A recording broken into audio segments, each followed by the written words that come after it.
Hello, everyone. Thank you so much for joining me today. If this is your first time at a Better Nutrition Expert interview, welcome.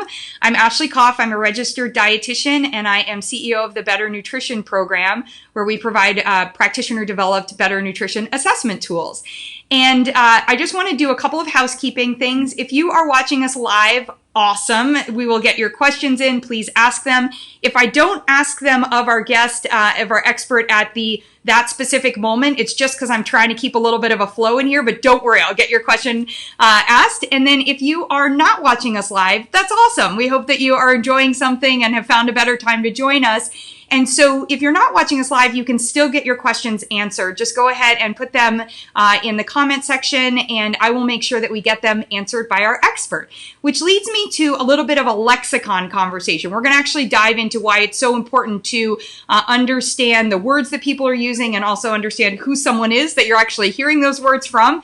And one of the most important words I think we can define today is expert. So when I chose the word expert here in the Better Nutrition Expert interviews, I'm very specifically speaking about people who have evaluated the science, who review the science, who understand science, but then who apply it. Because in the application of science, we learn a lot of things. Like we learn that sometimes having an answer, even the right answer, may not be better. We have to help you figure out the right answer for you. And our guest today is so unbelievably skilled at that. So I'm so lucky to have her on this particular topic. For those of you that joined us to learn about how can we not just enjoy better health for ourselves, but for the planet, for farmers, for our future, for our kids, for all of those things with a plant-based diet, but also how can we reach our fitness goals, we have the expert for you. So Kelly Jones, a dietitian, I just am thrilled to have you here today. I wanted to read something you wrote in the pre-interview because I thought it speaks so beautifully to what you do. You are focused on empowering others to best fuel their bodies and mental health while increasing awareness of where our food comes from and how it impacts the planet. And that can sound like a lot. I mean, immediately when you read that, you think of like all these different things. But what I love about you and your recommendations and what I found on your website at Kelly Jones Nutrition it's actually easy. When you when you go to the right person and you get the right information and you figure out what your particular body needs, it can be easy to satisfy all of these things, especially with plants. So Kelly, I wanted to start off by introducing you and saying welcome. And I would love to, if you can, you shared with me a little bit about your personal experience as a swimmer and kind of going through that path. So let's start there. Tell everyone about sort of your fitness and your nutrition world and how they collided. Absolutely. First, thank you for having me. I'm excited to be here. I love getting information out to the masses whenever possible. So I love that we can reach a lot of people today. But yeah, I grew up as a competitive swimmer, and I swam through college as a Division I athlete at the University of Connecticut. And it wasn't that my diet was super plant focused at that point, but I did start to notice a connection between what I was putting in my body and how I felt at practice, and then how I felt when I was competing. And that all started to change, I would say, when I was in high school. My mom was having some of her own health issues, and despite a lot of physician recommendations for surgeries and medications and this and that, she wound up seeing professionals, both a naturopathic physician and dietitian, to wind up changing everything with nutrition. So that changed a lot of what we were doing in our household. And I instantly noticed that I was feeling better and more energetic myself too. And I knew that I wanted to help other people do the same. That's such a profound, I think a lot of us focus on our own health experiences, but for anyone who's a parent, who is wondering about, does what's going on in the household impact my children? Or said differently, how can I not just tell them, but also show them? I think that so speaks to really what you do in the household and how it's going to impact those positively or less positively. So I think that part is great. So one of the things about being a sports dietitian, actually, I'm not going to start there. I actually want to explain that there are sports dietitians. So let's start in on that part. I think one of the pieces, you and I were chatting a bit about, all the information. If you Google right now, how to eat better for this particular fitness goal, or, CrossFit, what should I do? Or all these, or even if you go to what pro athletes are doing and you go through, you might find bits and pieces of things. But as a sports dietitian, let's go through what your training is and then specifically what you actually do for an individual. So let's start off with, what is a sports dietitian? Sure. A sports dietitian versus a registered dietitian is someone who has a lot more education and experience in sports. In my undergrad, had a minor in exercise science while I was pursuing nutrition.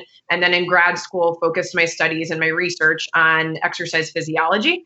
And then from there, even though I had those degrees, to actually sit for the board exam to become a board certified specialist in sports dietetics, you have to actually complete an additional 2,000 hours of practice. Actually applying that information, as you said, is so important to being an expert. 2,000 hours documented of applying that information in sports or fitness related settings. So I was at the University at Buffalo for my internship in grad school, and I started right away working with those athletes, and then became a professor where I taught sports nutrition and started working with athletes both one-on-one and in groups, and wound up accumulating those hours sitting for the exam. And I've been a board certified sports dietitian for 5 years now. Amazing.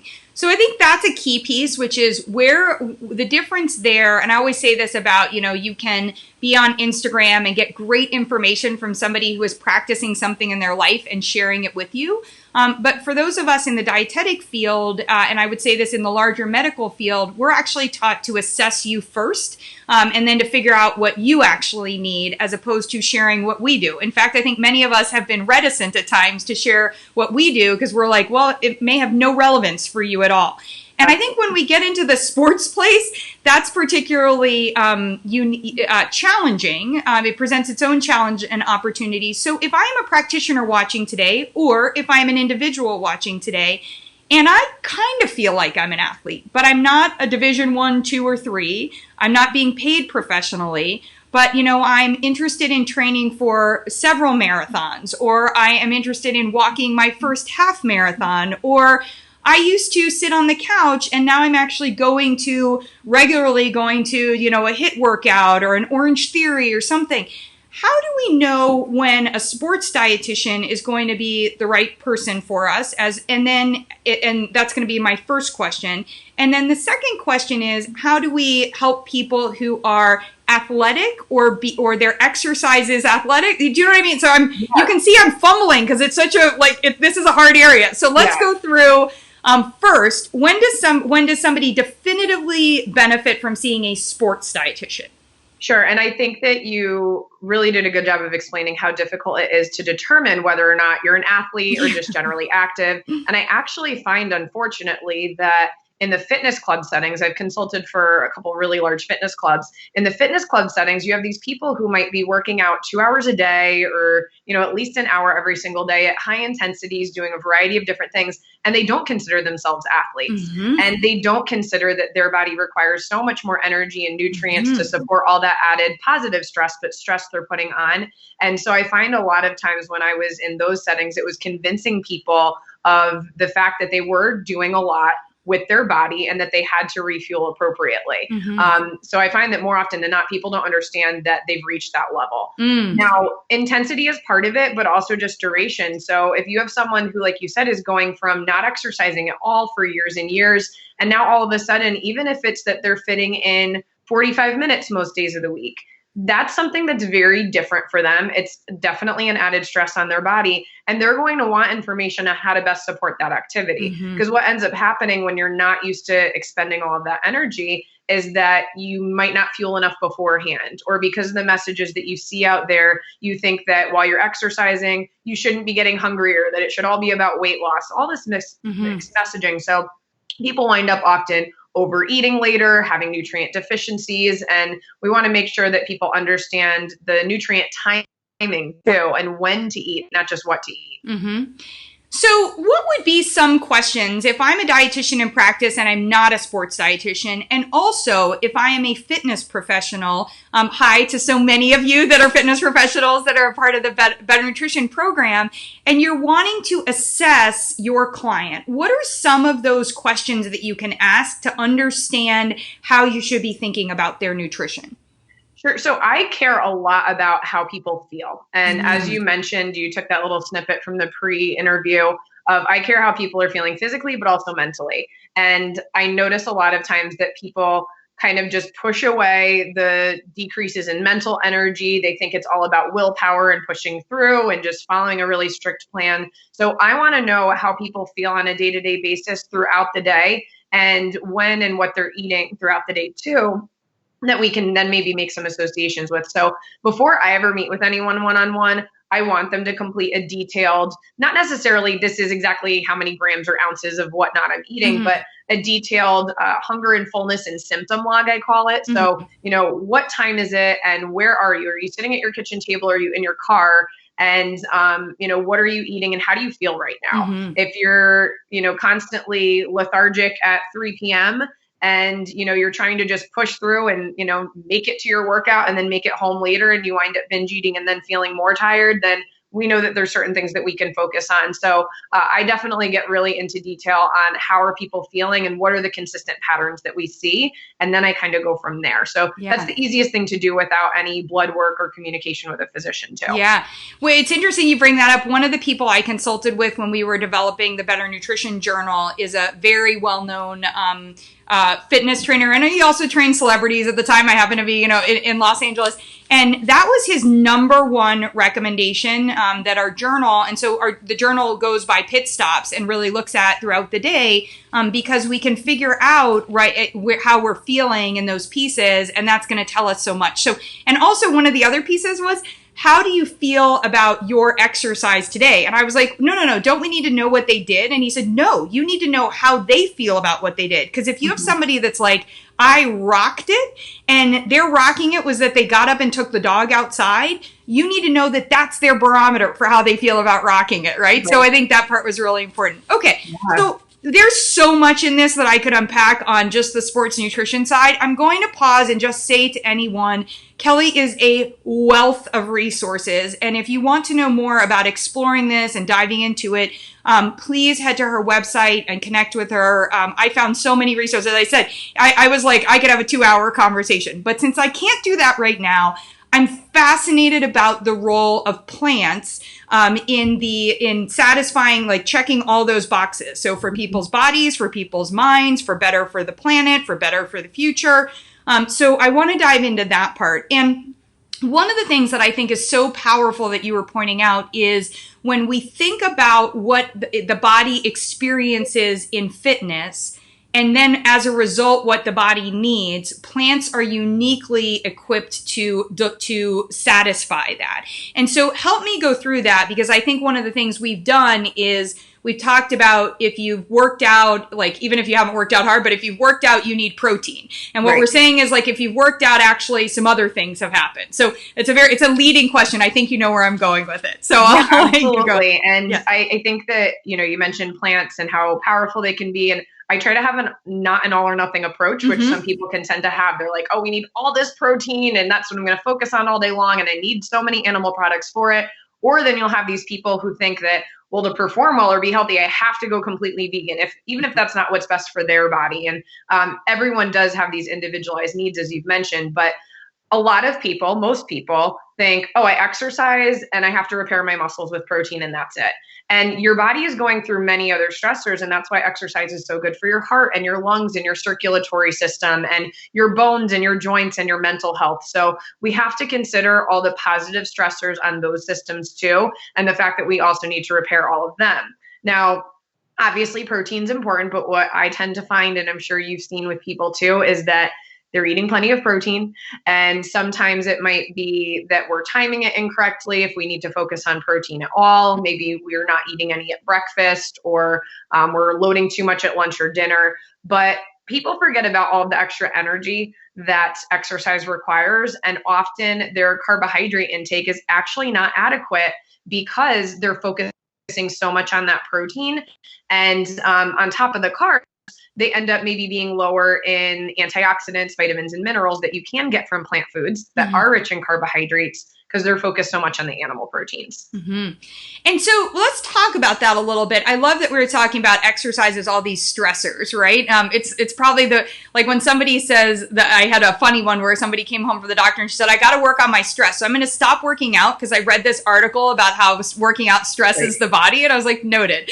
I was like, let's try working on your magnesium as a starting point, right? Yeah. But I think, so when we talk about the stress and sort of the waste product, the stuff that needs to be cleaned up, when you look at a plant-based diet, how do plants do that for it within the body, especially in the post-workout time period? Sure. So, the fact is that we think a lot about protein, but carbohydrates are what is fueling your activity, and those actually need to be replenished too. So if you're not thinking about plant foods, or if you're excluding plant foods, that means you're excluding carbs. Mm-hmm. So other than dairy, most people don't realize that all carbohydrates come from plants. Mm-hmm.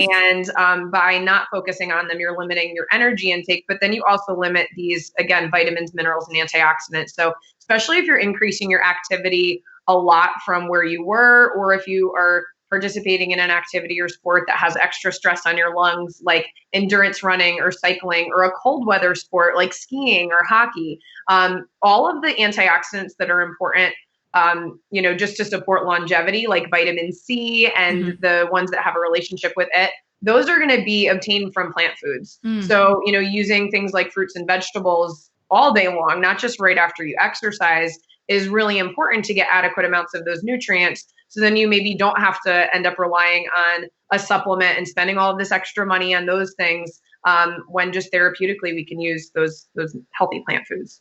So one of the things that you were talking about is timing, and that your protein or your carbohydrate. So let's go through sort of within a day. If we were to assume that somebody is exercising at an athletic level for them, right? They feel like they're working out hard. And I'm just going to arbitrarily say that this is, so I'll kind of go with two different examples. Somebody who wakes up in the morning and they're going to work out in the morning, and then they've got their day at the office. And mm-hmm. then let's flip it and say somebody who's maybe had a day at the office, or maybe they work for themselves and they're working out in the afternoon. Can mm-hmm. we go through just how you would assess, and what are some recommendations for sort of before and after from a recovery standpoint?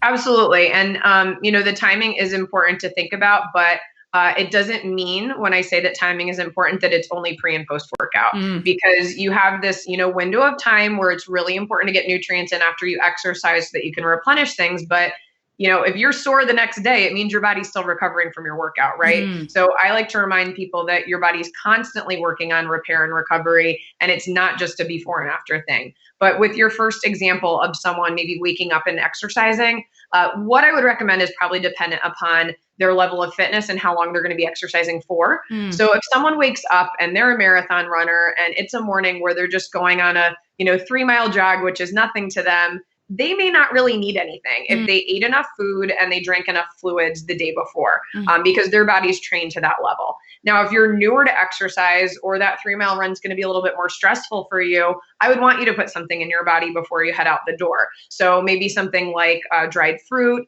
even like a half a glass of juice, just a little bit of carbohydrate that can stabilize your blood sugar, give you that energy so that you don't stress your body out and tear it down too much. You have the energy for that intensity that you want. And then you're not likely to overeat at breakfast or some other point during the day because your blood sugar isn't on the floor too.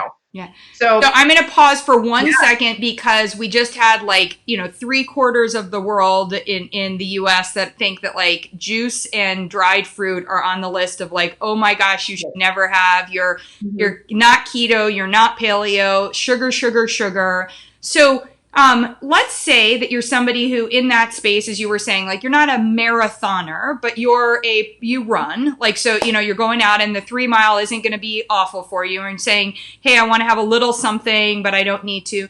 And you are somebody who might be pre-diabetic. I'm not diabetic, but I'm sort of watching my blood sugars, and maybe I'm a little bit overweight, right? Maybe it's more dad bod or mom bod, and I'm exercising still with the goal of helping me, either maintain my weight, or in my dream world, I'd like to lose some weight.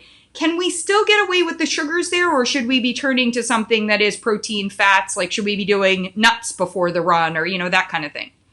So nuts are actually just going to sit in the stomach a little bit because it's mostly fat and protein, and you're getting fiber there, maybe a couple grams of carbs. But research actually shows that if you're taking in a more easily digestible carbohydrate, like 5 to 15 minutes before you start exercise, then it's actually going to fuel your activity much better. And you're not going to see those spikes and crashes that we get afraid of, or the spikes that can then result in insulin spikes and insulin sensitivity. So for someone who may be dealing with prediabetes or even diabetes, that would actually be a good time to put it in. A lot of people maybe miss in the education, or it's not articulated well enough from the medical team that other than insulin, the only other way that you're going to get glucose into your cells is through exercise. So that's really an optimal time to get in those carbohydrates so that they can get right into your cells easily once you start moving and fuel that activity nicely too.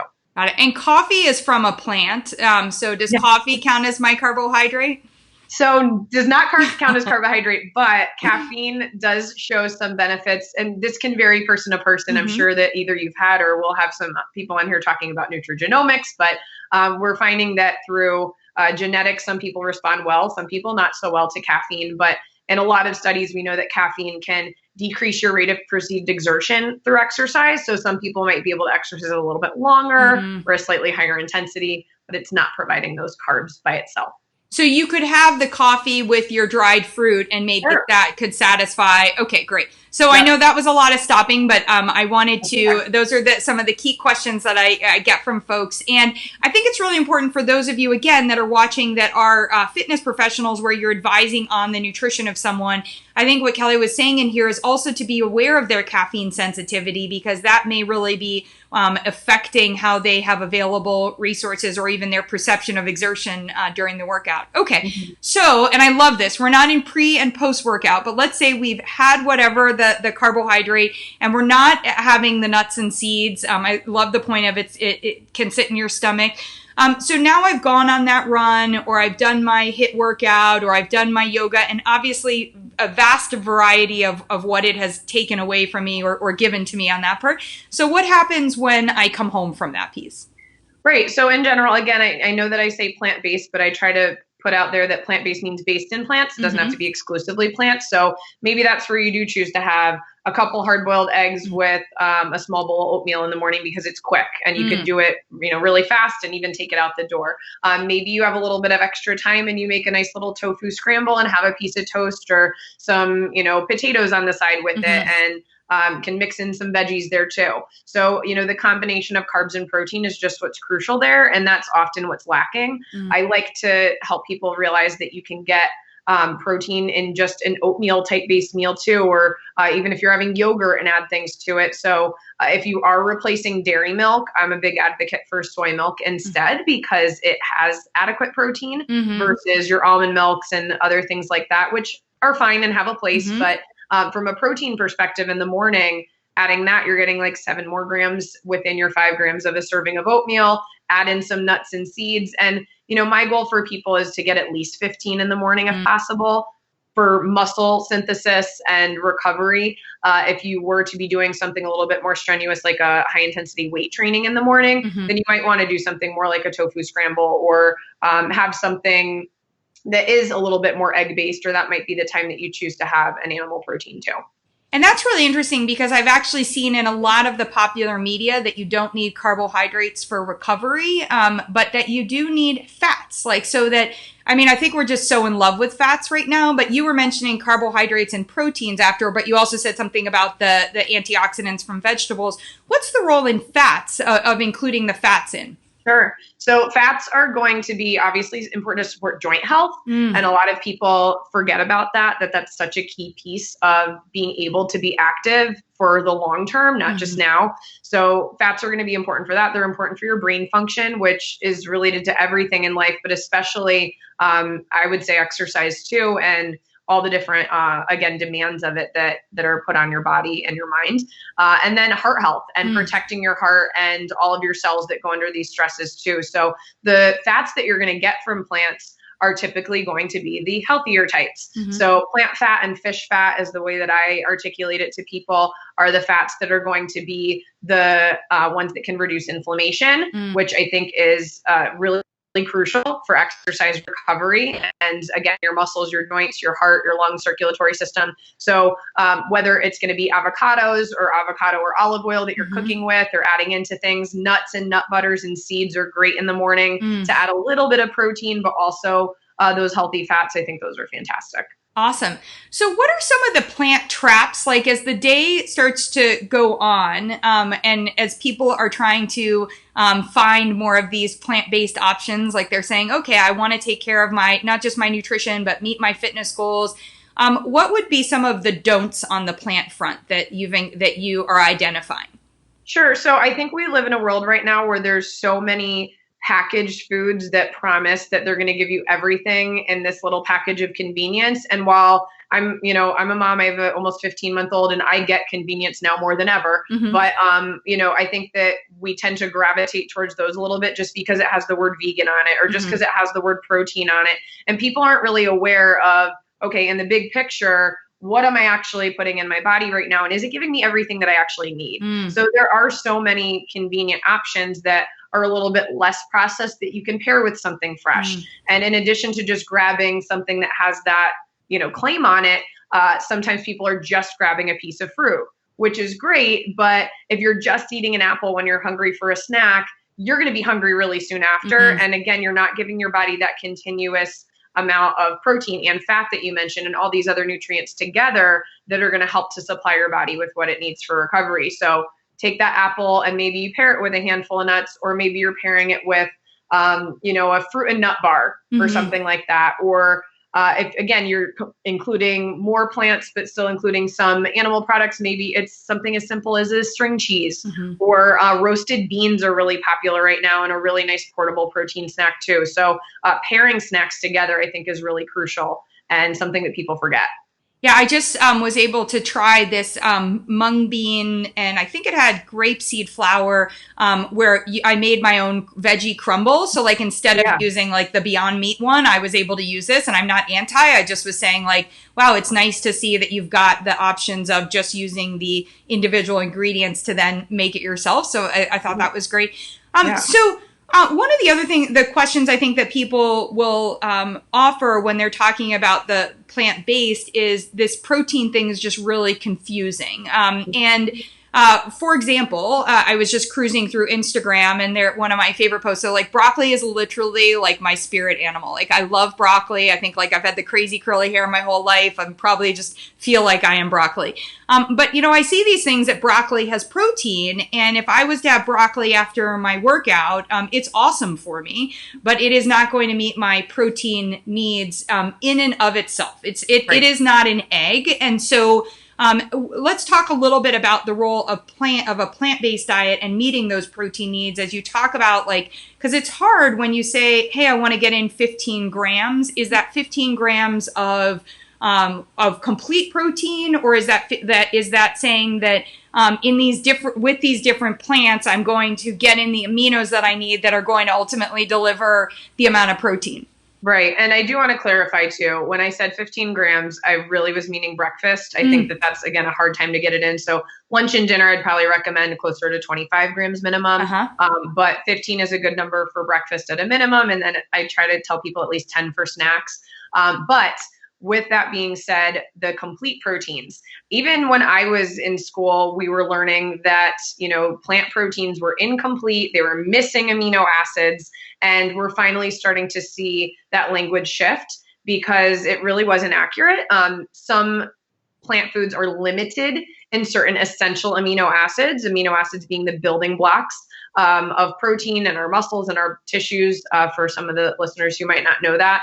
And, something like rice might not be providing many of a couple of amino acids, while peas might be limited in a couple, but when you pair them together, they're actually a really adequate source of all of the essential amino acids. So those are commonly paired in certain protein supplements, but you can also pair something like rice and beans. Think about how much that is used worldwide to sustain people, right? And so there's this idea that it's like this poor man's food, but there's so many different beans, there's different types of rice, there's so many different whole grains that just pairing those two things together can be really powerful at a lunch or a dinner. And they're things that I recommend people prep in advance a lot of times too. Something like broccoli, obviously you said provides some protein. People forget this, but you're looking at in a cup, maybe 3 grams, right? I posted something on my own Instagram the other day, just showing what you could get in a snack really easily. I had worked out and I wasn't feeling particularly hungry for dinner, but I knew because I exercised, I had to have something. So I took a piece of this really hearty whole grain seeded bread that had 6 grams of protein in a slice. I had a couple tablespoons of hummus, a nice big tablespoon of hemp seeds on top. Hemp seeds are a great source of protein. And then I had like over a cup of roasted green beans on the side. And I was getting about 15 grams of protein in those foods that people would not have suspected that much. So, those are the things that you have to think about in the beginning a little bit more. Where am I going to get all these little protein sources from? But then as it becomes a more normal part of your lifestyle, it's easy and intuitive for you to just put those types of meals together. Awesome. Okay. And I'm conscious of our time, but I have to get this in because you've got a 15-month-old now, and kids are so active. And then also like at a very young age, like I was just spending time the other day with a 6-year-old who is at these golf tournaments, and like he's like, I'm like, you're brewing a pro athlete here, right? So can we help kids with have the same plant-based fitness solution? And what do you think are some of the key things that parents need to look at if you want to do more plant-based nutrition from a fitness standpoint for your children?